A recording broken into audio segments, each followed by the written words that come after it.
président Võ Văn Thưởng a prononcé une allocution ce mercredi à Hanoï pour inaugurer la 13e conférence des dirigeants des paquets publics ASEAN-Chine. Le marché du travail continue de montrer des signes positifs. Le nombre d'entreprises recrutant de nouveaux travailleurs augmente progressivement. Découvrons en fin d'édition une marque de chocolat unique créée par une entrepreneure française d'origine vietnamienne qui souhaite développer une culture du chocolat au Vietnam.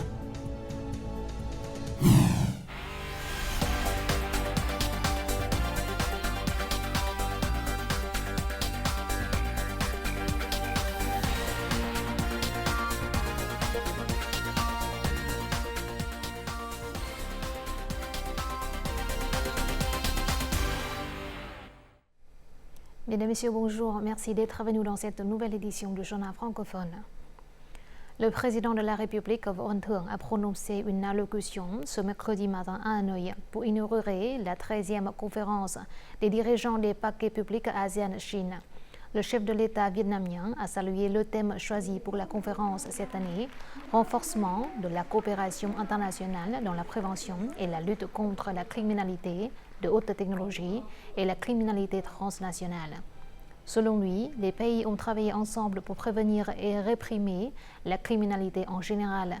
Et désormais, il n'y a pas d'autre moyen de combattre efficacement ces types de criminalité que de renforcer la coopération internationale, le partage d'informations et l'unité d'action entre les organes judiciaires et d'application de la loi des pays dans la région et dans le monde. Võ Văn Thưởng a donc appelé les pays à coordonner leurs actions et à partager davantage d'informations afin de lutter ensemble contre ce fléau croissant.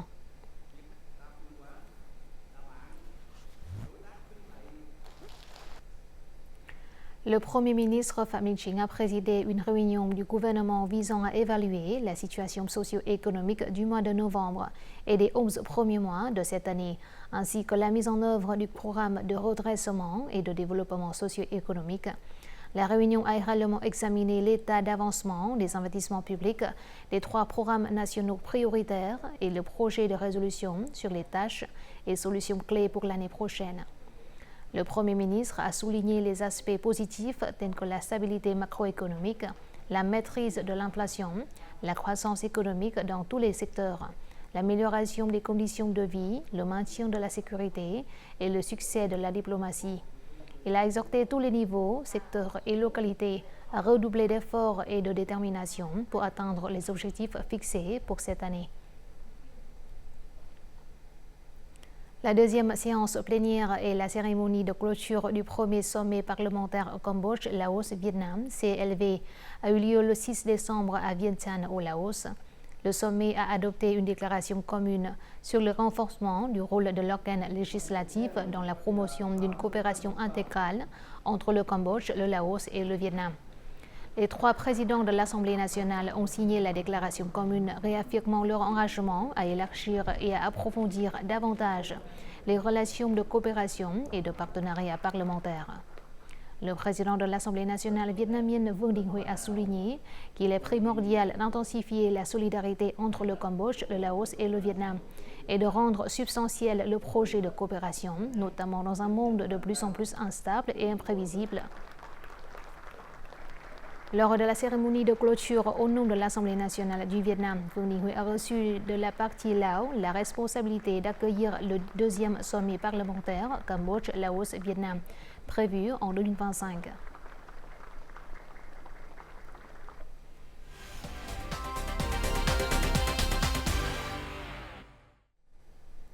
Selon un récent rapport de la banque HSBC, la croissance du PIB du Vietnam pour cette année devrait être supérieure à 5%. Cette croissance est principalement tirée par les activités économiques nationales, telles que le commerce de détail, la consommation, les services et le tourisme. Le pays continue d'attirer les investissements directs étrangers avec une augmentation du capital nouvellement enregistrée.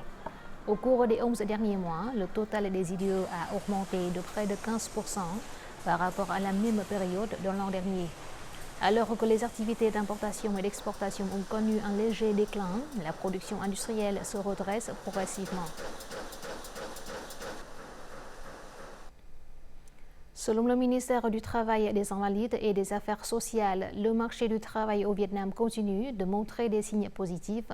Le nombre total de travailleurs employés dans le pays a atteint près de 52 millions au début de ce quatrième trimestre. Cela représente une augmentation de 87 000 personnes par rapport au deuxième trimestre.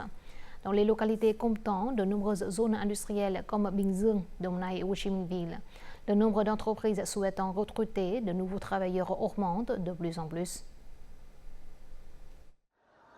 Après plus de 2 mois sans emploi, cet homme a décidé de trouver un nouvel emploi au lieu de percevoir des allocations de chômage pendant 6 mois. Je veux trouver un emploi administratif avec un salaire stable. Avoir un emploi stable est plus sûr que de bénéficier de l'assurance chômage, car l'assurance chômage finira par s'épuiser tôt ou tard. À partir de la fin du 3e trimestre, les entreprises de Bình Dương, y compris celles des industries à forte intensité de main-d'œuvre, ont commencé à reprendre leurs activités pour répondre aux commandes du premier trimestre 2024. 70% des besoins de recrutement concernent des travailleurs non qualifiés. Cependant, il n'est pas facile pour les entreprises d'embaucher de nouveaux travailleurs. Chaque mois, les entreprises doivent recruter environ 4 000 travailleurs. Cependant, certaines d'entre elles sont confrontées à une pénurie de main-d'œuvre. De nombreux demandeurs d'emploi espèrent trouver un nouvel emploi après les vacances du Tết. Cela pose des difficultés à de nombreuses entreprises souhaitant recruter du personnel. Par exemple, ce fabricant envisage d'étendre sa production dans la province de Long An début 2024, mais le manque de ressources humaines pourrait menacer son projet. Au premier trimestre 2024, notre entreprise recrutera environ 300 ouvriers non qualifiés et 50 personnes pour des postes spécialisés. Cependant, la principale difficulté réside dans le recrutement de travailleurs non qualifiés. Du travail à la fin de 2023 et au début de 2024 servent de base aux agences fonctionnelles pour ajuster leur politique et mettre en place des incitations pour les travailleurs et les employeurs.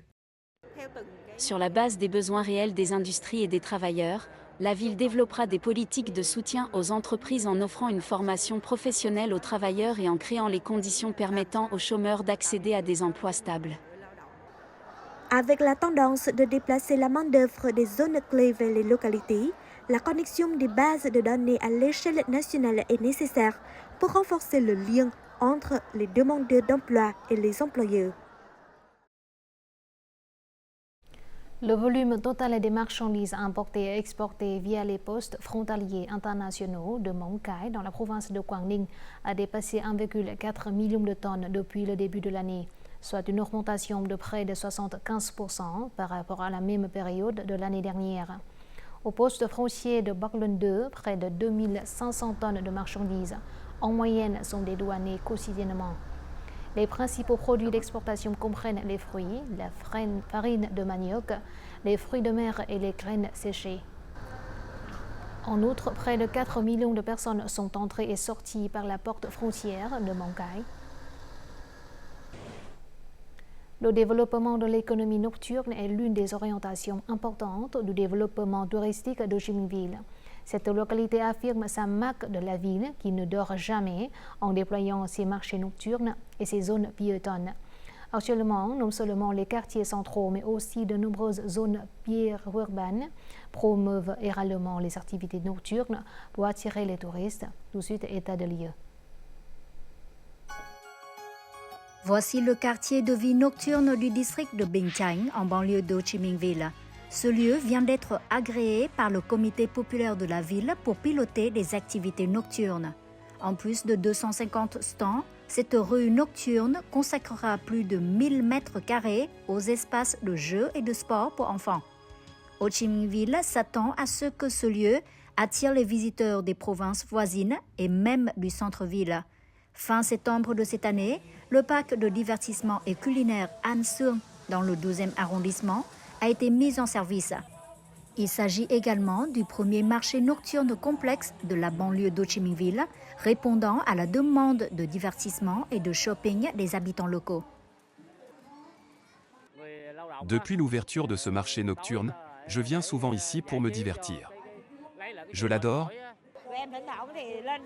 Depuis l'ouverture de ce marché nocturne, nous y venons 5 fois par semaine. J'aime bien dîner ici. La zone sud-urbaine d'Ho Chi Minh Ville abrite de nombreux parcs industriels. Les lieux de divertissement nocturnes sont donc très limités. Le développement des marchés et des rues nocturnes dans les quartiers périphériques de la ville est très demandé. Le soir, les gens vont souvent dans les cafés ou les parcs d'attractions.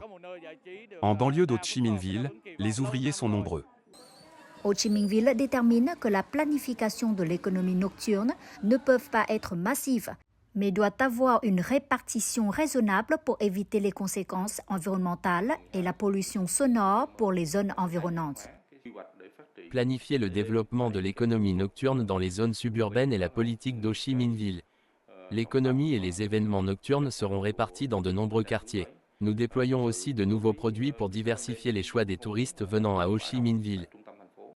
Selon les statistiques du service du tourisme de Ho Chi Minh Ville, 70% des dépenses touristiques sont destinées à l'économie nocturne. Dans le programme Chaque quartier a au moins un produit touristique typique, le service du tourisme de la ville a aussi suggéré que chaque quartier envisage d'ajouter des produits touristiques nocturnes. Développer le tourisme nocturne contribue à apporter des revenus aux populations locales et à favoriser le développement économique de la ville. Notre journal continue avec les taux de change et l'indice de la bourse du Vietnam.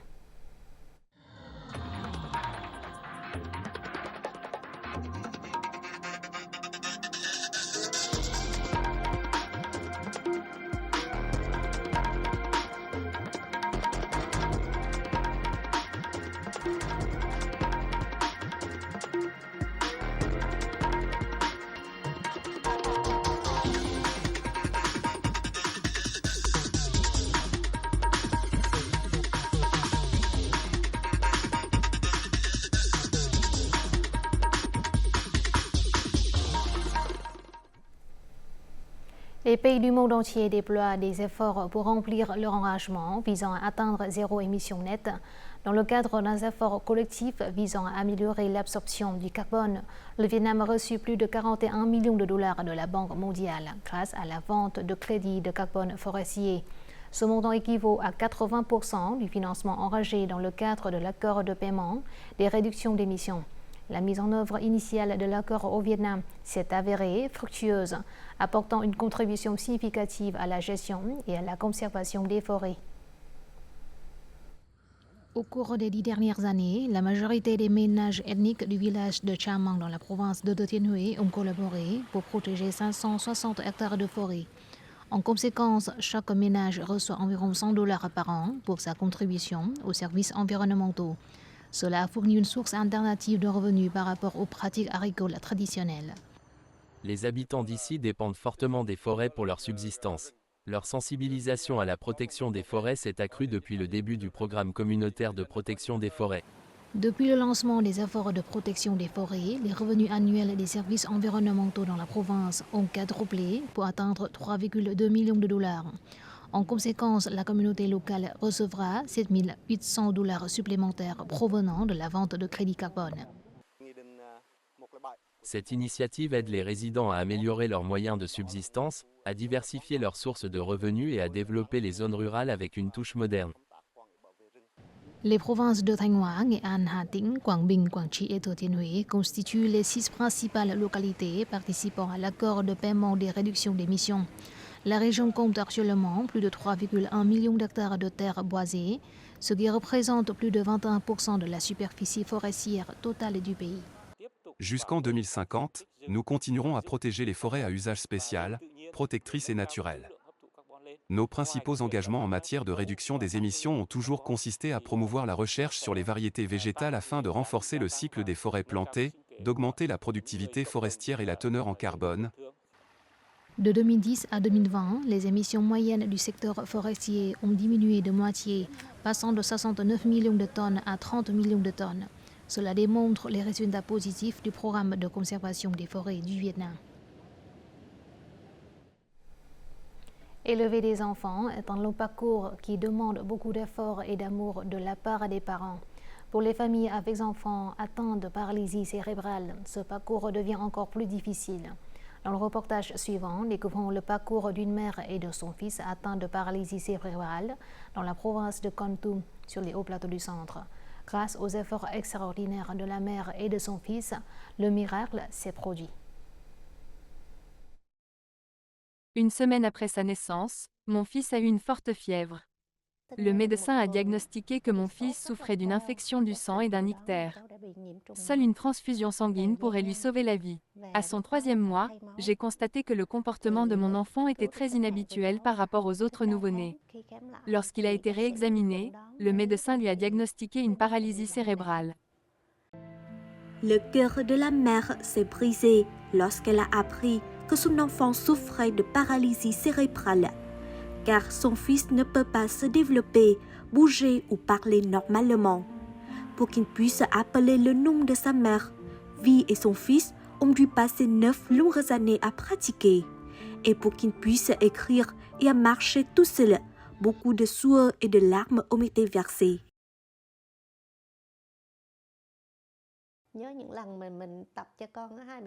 J'ai dû utiliser des bandages élastiques pour envelopper sa main et le stylo.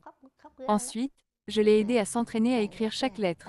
Je me souviens des moments où j'essayais d'apprendre à mon enfant à marcher. Il souffrait et pleurait tellement, mais il essayait quand même. Vers l'âge de 12 ou 13 ans, il fait ses premiers pas. Je me suis sentie très heureuse parce qu'il a pu le faire.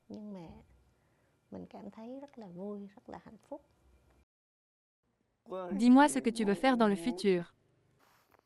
Je souhaite ouvrir un studio de streaming en direct. Alors tu veux devenir youtubeur? Au cours des 20 dernières années, ils n'ont manqué aucune séance d'entraînement. Il est impossible de décrire tous les efforts et sacrifices de chacun d'eux. Désormais, ce garçon sait non seulement se laver et jouer sur l'ordinateur, mais il a également beaucoup de succès à l'école. Il est très intelligent. Il a assimilé la leçon très rapidement. C'est difficile d'entendre ce qu'il dit, mais en mathématiques, il réussit très bien. Chaque année, il remporte le titre d'excellent élève et reçoit un certificat de mérite de l'école. Les efforts et les réalisations accomplies par son enfant donnent à Vi encore plus d'espoir pour l'avenir. Son fils peut être indépendant et s'intégrer dans la vie. Aujourd'hui, il étudie loin de chez lui et travaille comme employé de bureau à l'association vietnamienne des familles de paralysie cérébrale à Hanoï. De plus, il peut également réaliser ses propres vidéos à publier sur les réseaux sociaux. Pour une mère comme Vi, c'est vraiment un immense bonheur. La gare de Dalat sur les hauts plateaux du centre est réputée comme la plus belle gare d'Indochine. En ce mois de décembre, lorsque les touristes voyagent à bord du train touristique Dalat Chaimat, ils ont l'occasion de profiter de spectacles musicaux gratuits tout en admirant les paysages de Dalat. Cette activité vise à offrir une expérience unique aux touristes, en particulier aux étrangers. Dès que le train quitte la gare de Dalat, la musique commence à jouer à la surprise et à la grande joie des touristes.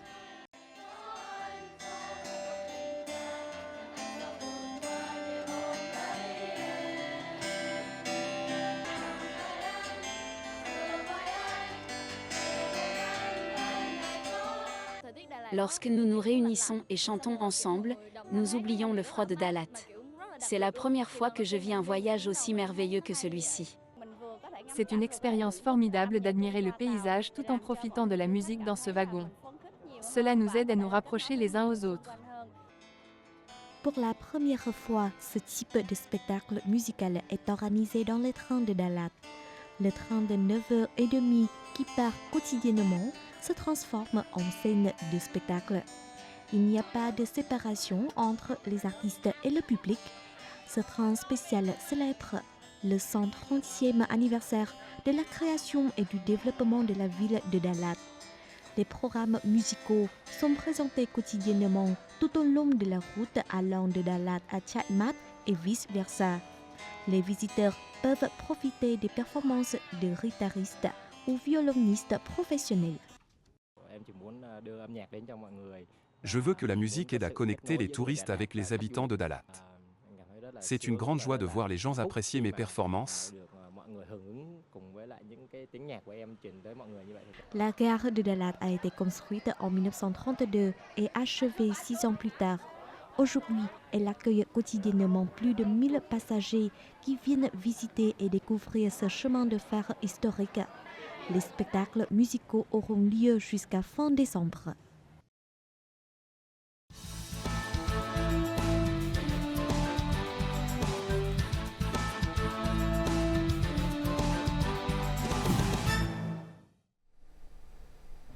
Dans ce chapitre, Vietnam Terre d'accueil, rencontrons une jeune entrepreneur qui a combiné son éducation française et son héritage vietnamien pour créer des barres de chocolat uniques. Du chocolat pour tout le monde, tel est le slogan du projet intitulé The Cocoa Project, qui vise non seulement à produire du chocolat 100% vietnamien, mais aussi à développer une culture du chocolat dans le pays. Les saveurs et les goûts de ces produits sont confectionnés avec amour pour le peuple vietnamien. The Cocoa Project, du chocolat pour tous. Tout a commencé avec l'amour pour le chocolat.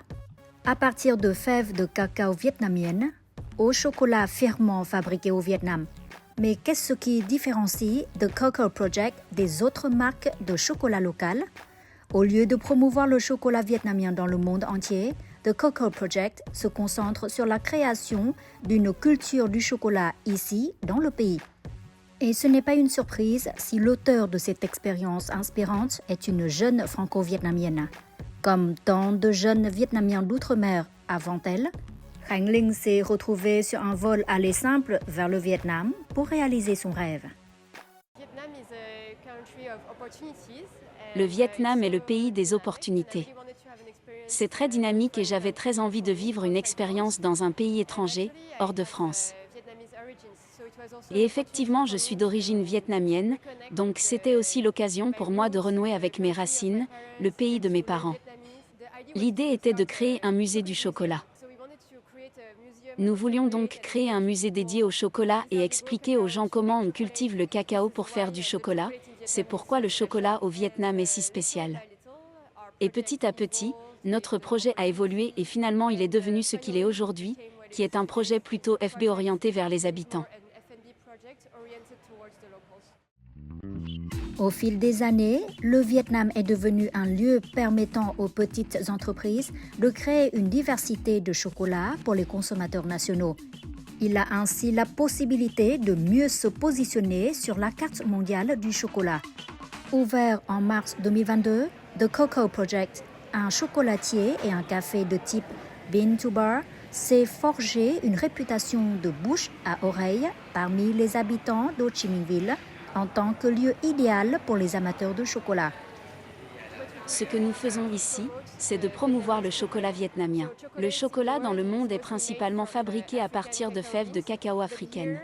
Mais ici, la particularité de notre chocolat, c'est qu'il est fabriqué à partir de cacao vietnamien. Le chocolat ici est donc 100% vietnamien. Normalement, il est rare de voir des combinaisons de chocolat aussi diverses au Vietnam. Je pense donc que Cocoa Project propose de nouvelles options aux clients.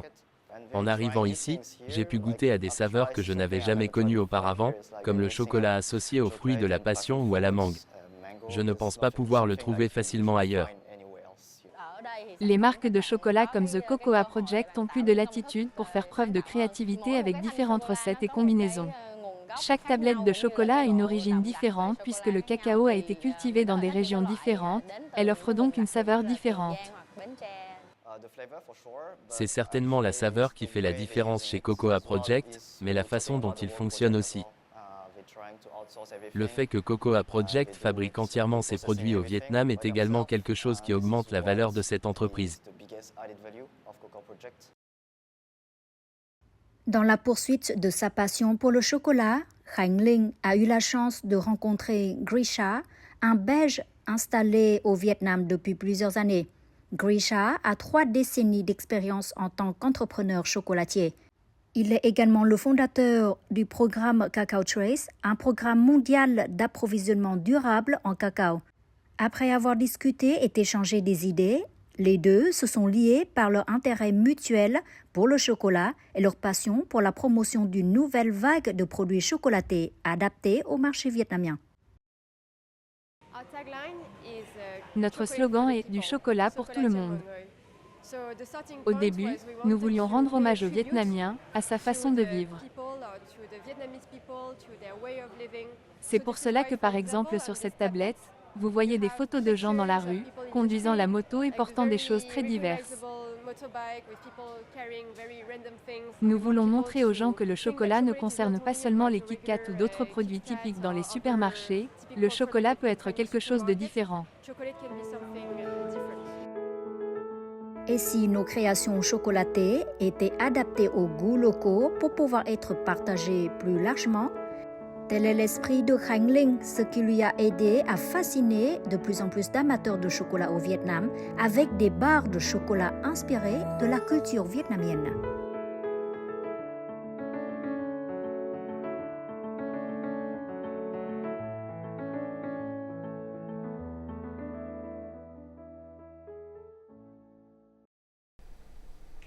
Voici tout de suite les prévisions météo dans les principales villes du Vietnam.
C'est la fin de notre journal francophone. Merci de votre attention.